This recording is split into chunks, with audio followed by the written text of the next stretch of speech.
Hi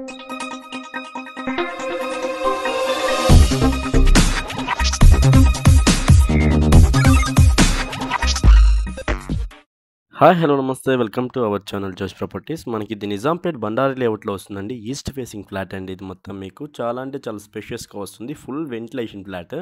first time మన channel చూసినట్టు subscribe చేసుకోవటం మర్చిపోవద్దు. ఇంకా ఎవరైనా మీ ఫ్లాట్ని సేల్ చేయాలనుకుంటే డిస్క్రిప్షన్లో మన నెంబర్ ఉండేది, చూసి కాల్ చేయండి. డీటెయిల్స్ అనేవి ప్రొవైడ్ చేస్తాం. మనకి ఇదంతా కిచెన్ ఏరియా అనేది వస్తుందండి. కిచెన్ కూడా చాలా స్పేషియస్గా చాలా నీట్గా ఉంటుంది మీకు. వితౌట్ ఇంటీరియర్ అండి, బట్ వెంటిలేషన్ అయితే చాలా నీట్గా ఉంటుంది. చాలా స్పేషియస్ కూడా ఉంటుంది. ఫ్లాట్ అయితే చాలా స్పేషియస్ కూడా ఉంది. ఫ్లాట్ వెంటిలేషన్ అయితే ఫుల్ వెంటిలేషన్ అండి. ఫ్లాట్కి కామన్ వాష్రూమ్ ఒకటి వస్తుంది, అటాచ్డ్ వాష్రూమ్ ఒకటి వచ్చేస్తుందండి. ఇది మనకి మాస్టర్ బెడ్రూమ్, రోడ్ ఫేసింగ్ అనేది వచ్చి ఉండిద్ది. ఇది చిల్డ్రన్స్ బెడ్రూమ్ అండి. చిల్డ్రన్స్ బెడ్రూమ్ కూడా చాలా స్పేషియస్గా ఉండిద్ది. ఇది కూడా మీకు రోడ్ ఫేసింగ్ ఉండిద్దండి, విత్ బాల్కనీ అటాచ్డ్ అయి ఉండిద్ది. బాల్కనీ కూడా దీనికి, ఇది మన బాల్కనీ అండి. చాలా అంటే చాలా నీట్గా ఉండిద్ది. థ్యాంక్ యూ ఫర్ వాచింగ్ జోష్ ప్రాపర్టీస్. Thank you.